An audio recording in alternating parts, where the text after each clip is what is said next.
NewGenGamers.com.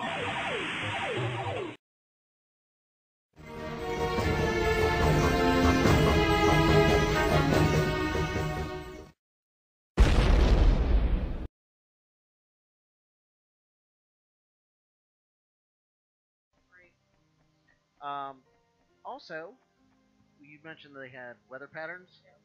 The game actually based weather patterns off of this date. Yeah, what was happening in Japan that day. It snows, it rains. Like they went back to the meteorological records from 1986 and actually laid it all out. Going back into the thing, or oh, that's the camera.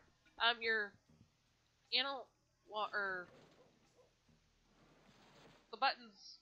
One of the trigger buttons plays with the camera, I think, or the analog stick does. Yeah, I think it's the analog stick. Use the directional pad for the thing. He takes off his shoes before entering his house. Watch. Yes, there's a tradition. There we go. I think it's a cultural thing. I know, but the little details like this are awesome. Well, and that's a big thing. Okay, we're gonna this game is all the little details. This is the Hazuki house, and Hazuki? Yeah. Look, there's Sega Saturn. Where's the Saturn? There's Saturn. You can't play it though. Oh. See it? Yeah, that's an old Saturn. And which on a note, the Saturns in Japan were great. Yeah. They were white in America. Well, they bright white. No, black, completely black. Really? Yes. Yeah. Wow. Okay, this is obviously someone's bedroom. That's your Ina or whatever. She's your caregiver because your father's died because he was murdered because he's an old warlord or something. I don't know. Well, I'm sure we'll find out more about his father when we finally get Shenmue 3. I like the detailing on the ceiling and just all the details that they put into this game is really, really nice. And here we're going to the kitchen. You can actually interact with some of the things in here. There's the camera button again. And now, another side note. This was also the most expensive game developed at that time. It was like $70 million, right? Yeah, estimated production and marketing. But in today's dollars, that's like what, triple that? Yeah. So yeah, that's a pretty expensive game at the time. Okay, so here we got a little menu. You can sleep, save, settings, and then your notebook. And wake up. Wake up. Oh, we're gonna have a dream. Never mind, we're not gonna wake up. And supposedly this girl has something to do with Rio. I think that's this is his love interest. I believe. If I remember the story correctly. I don't know. We're on disc 2 right now. Yeah. Getting ready to go to disc 3. It's like right before we get to disc 3 too. But you can also make phone calls in the game, which I think there's a phone where I think where I'm going has a phone. I'll show you. We're gonna show you guys. Well, if you, yeah, I think if you continue the mission, you'd. No, I think there's a phone like outside the. Oh, okay. But okay, we're gonna get up, and there's also branding in this game. Timex is one of the Nazumi flowers. Her name's Nazumi. Nazumi, yes. That's his girlfriend. Love's interest, yes. So this is his notebook. I mean, and that all that is just that all the notes that or all the steps that you've taken in the game right now. Oh, we got a phone call. That guy's gonna call me. Ominous looking phone. This guy gave us all his money that he's ever saved up, and he gave it to Ryu. Okay, just a moment. Rio. Hello. Oh, and this little ingrate just snatches the phone away from people. Now this was also an early example of QuickTime events. Yes. It's one of if it's not the game that introduced it, it's one of the earliest versions of it.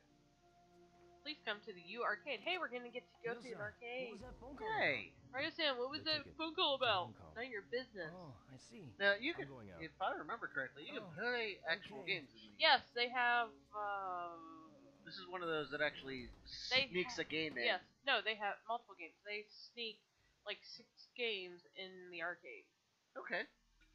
There's 6 playable games in the arcade. Okay, here we're going. We're loading. Has the most boringest load screen ever. We're running. Run. Now we're gonna open the door. Here we go.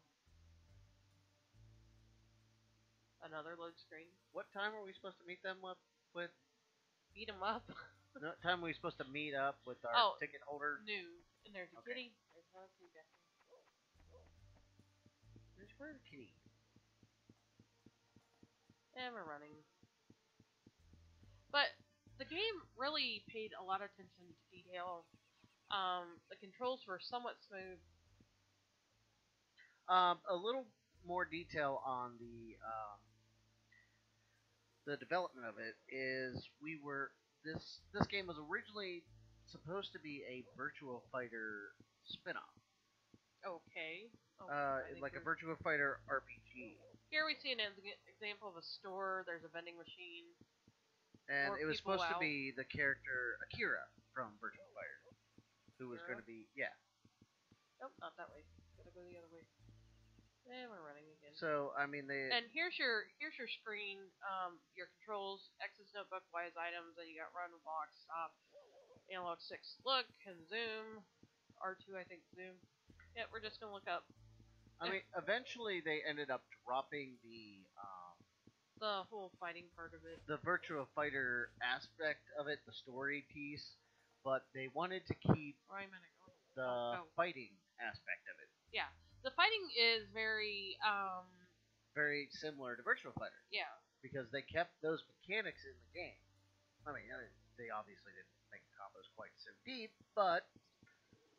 And here we see people walking around. It's morning time. You know, you can talk to them if you'd like. And then we're still trying to get to this place. Another store.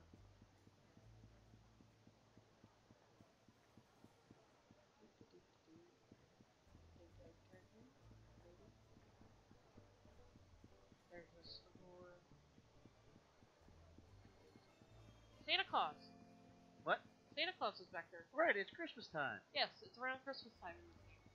And you'll see stuff like, I think if you make it to the 25th, they actually have a big Christmas thing. Yeah. There's the arcade, and why is the door not opening? It's probably not noon yet. You check the time? Well, how do I do that? What's on your watch? I see the watch. Yes, there's a watch in the corner that tells you times and stuff. I don't think the arcade's open. And there's a Jet Cola. Why can't I get in? It opens at 10. Florist. Oh, it opens at 10. Okay, here we go. There's the phone. I knew it was by here somewhere. So it's like 5 yen to make a phone call. I don't have anyone to call right now, but it just shows you that you can make phone calls. You can also look at a bus schedule. The bus will pick you up, take you to a different part of the game. Now, before we go ahead and roll into here, since we're waiting around, let's get a haircut. What did you? It's closed. Let's get since this is a final Dreamcast game we're going to be doing. What would you like to say about the Dreamcast? What are your final thoughts on it? The Dreamcast was not so much innovative. Perhaps if they waited longer between the Saturn and the Dreamcast, they might have made it. But that whole thing of, the Dreamcast was failing, so they're like, well, let's put out the Dreamcast. The Saturn was failing. Yeah, the Saturn is failing. Sorry, I'm paying attention to the store thing. Trying to go in. The Saturn was failing, so they were like, okay, let's go ahead and push this new console out. Well, yeah, because they were losing money hand over foot on the Saturn. At least in North America. I mean, it's kind of like the Wii U and the Switch. Nintendo is losing money on the Wii U. Yeah. So they So decided, hey, time to get into something different. I mean, the Dreamcast was innovative in the fact that it's the first one to have a modem. Modem, yes, and it had a lot of The online. BMU controller ports. Yeah, on a lot of online gaming. But they had, really think that the arcade, the XS, see, look, The arcade port. the arcade ports just drowned the system and not Well, not enough new games.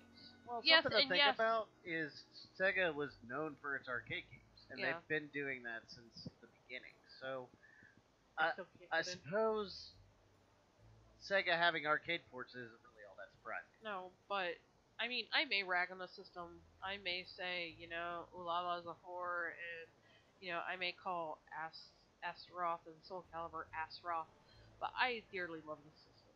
It has so many fun titles and so many cult, followings.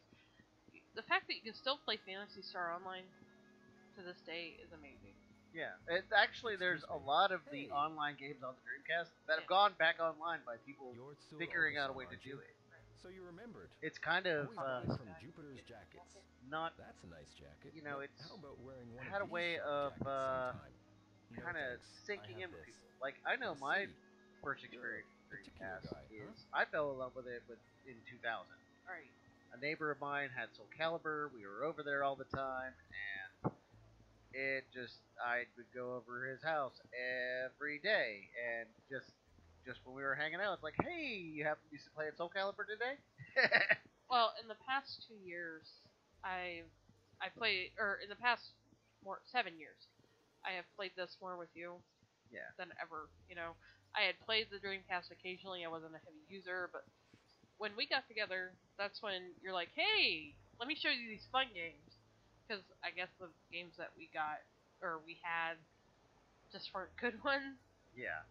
Or I wasn't really into it. Doggy, there was a doggy. Oh. And then. And let's go play some games.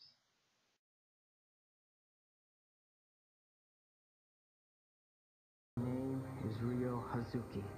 Since my father's death at the hand of Lan Di, I've been engaged in a quest for vengeance. That explains the martial arts training, the dangerous addiction to billiards, and my association with Nozomi. Now, if you'll let me go, I wish to resume my journey. Shenmue on Dreamcast, rated T14.